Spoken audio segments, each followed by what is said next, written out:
បាទបងប្អូនថ្ងៃនេះមកជួបអ្នកជំងឺដែលគាត់ឈឺចិត្តស្លាប់បាទដោយសារតែជំងឺរលាកក្រពះពោះវៀនធ្ងន់ធ្ងរបាទពេទ្យលេងមើលឲ្យដើរទៅគ្រប់ពេទ្យទាំងអស់មានទាំងជំនួយសប្បុរសធម៌គ្រប់បែបគ្រប់យ៉ាងអស់ហើយដេកកតេលមួយឆ្នាំពេញបាទឥឡូវមកជាដោយសារសុទ្ធសមោចរបស់យើងត្រឹមតែរយៈពេលបាទត្រឹមរយៈពេល10ថ្ងៃជាងបាទគាត់មានអាការៈធូរស្បើយ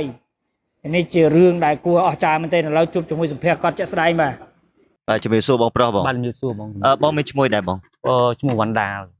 បងសប្តាហ៍ថ្ងៃនេះបងមានទីលំនៅនៅភូមិអីឃុំអីស្រុកអីដែរបងភូមិវាពងស្រុកម្ដង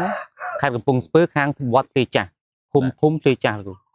បងសប្តាហ៍ថ្ងៃនេះបងមានជំងឺអីដែរកាពះពោះវៀនលោកកាពះពោះវៀនធ្ងន់ធ្ងរហ្មងលោកនិយាយទៅនៅតែកទេលនៅដេកលើកទេលដល់ពេលខ្ញុំ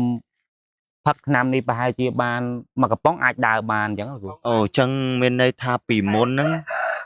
គឺនៅនឹងកទេលក្រោកអត់រួចទេក្រោកអត់រួចទេលោកនៅតែកទេលនិយាយទៅហូបថ្នាំអស់និយាយទៅរកគ្រប់ថ្នាំខ្មែរថ្នាំពេទ្យអីអស់មានន័យថាពិបាកវេទនា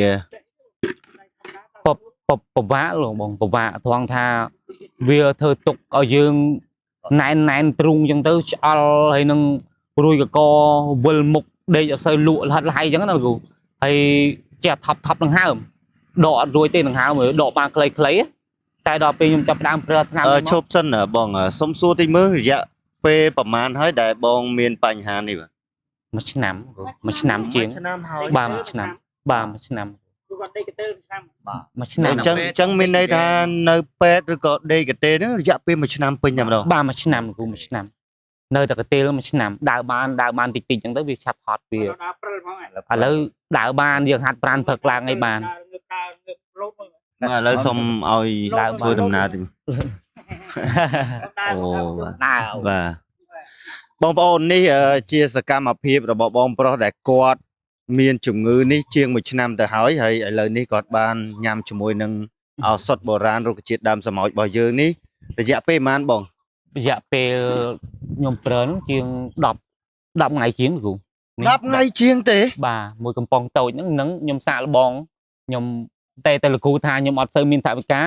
គោលលោកគ្រូហ្នឹងយកអាកំប៉ុងតូចទៅសាកទៅគូសាកមកកំប៉ុងតូចហ្នឹងគូធូទៅអញ្ចឹងឈឺជាង1ឆ្នាំហើយបាទញ៉ាំត្រឹមតែ10ថ្ងៃជាងគឺអាចដើរស្រួលបាទដើរស្រួលហាត់ប្រាណបានតែគាត់ថាយើងវាមិនទាន់ដាច់គាត់ថាយើងនៅវិលអីតិចតួចអញ្ចឹងណាលោកគ្រូតែភាសាជាងមុនច្រើនបាទភាសាជាងមុនច្រើនប្រហែលភាគរយភាសាជាងមុនជា70%ហើយវ៉ាវអូបាទលោកពូថាកៅបាទកូន70%សិនបាទព្រោះថាកូនគឺជាម្ចាស់សម័យខ្លួនបាទដល់វាបានវាដើររួចខ្ញុំអចង្មត់ព្រលឹមឡើងវាហាត់ប្រាណវែងចឹងទៅជួនណាវាដាំស្លខ្លួនឯងទៅឥឡូវកើតឥឡូវកាលពីហូបឆ្នាំនឹងមកវាធូរចបាក់ខ្ញុំចេះហូបឆ្នាំនឹងមកធូរដល់ធូរហើយគឺមិនអត់វិញបាទឥឡូវនេះចង់ទៅសួរបាទអ្នកមីងតិចមើលអ្នកមីងត្រូវជាមួយនឹងបងប្រុសដែរមីងកូនម្ដាយកូនត្រូវជាម្ដាយរបស់ការៈគាត់ពីមុនយ៉ាងម៉េចដែរដេកកតេលហ្មងដេកនឹងកតេលរយៈពេលប្រហែលមួយឆ្នាំនឹងហើយមួយឆ្នាំហើយចំណាយលុយជាបានអស់ប្រហែលគិតអត់ឃើញទេអស់លក់តិចលក់ខ្ទីចាលក់អស់ក៏មានអីក៏អត់សល់ដែរគាត់តែទៅទុកហូបក៏លក់ដែរហើយកាលពីមុនហ្នឹងគាត់ឈឺហ្នឹងអ្នកមីងពិបាកចិត្តទេដើរយំខ្ញុំខុបពេទ្យទៅពេទ្យណាមិនអាយរត់តាមកូនរហូតគេយកទៅពេទ្យទុកតាមចឹងទៅមើលតតាគេដេញម៉ែដេញកូនចឹងមកបានលេងទៅមើលខុបពេទ្យទាំងអស់ពេទ្យកន្លែងណាគូមិនសល់ទៀតដែរខ្ញុំដឹកមើលអស់សរុបជាលុយអាចអស់ប្រហែលនេះគួយខ្ញុំវាចូលរាប់លានហើយចាហើយបានមកស្គាល់ជាមួយនឹងរុក្ខជាតិដើមសម្ោចនេះវាហូបនឹងវាថាវាស្រួលម៉ែខ្ញុំស្រួលបានដាំអីខ្លួនឯងខ្ញុំបរិយដាំបាយស្លខ្លួនឯងរើទឹកនំទឹកអីមកចប់ហ្នឹងលោកគ្រូវិញអត់រួចហ្នឹងខ្ញុំពិបាកខ្លាំងណា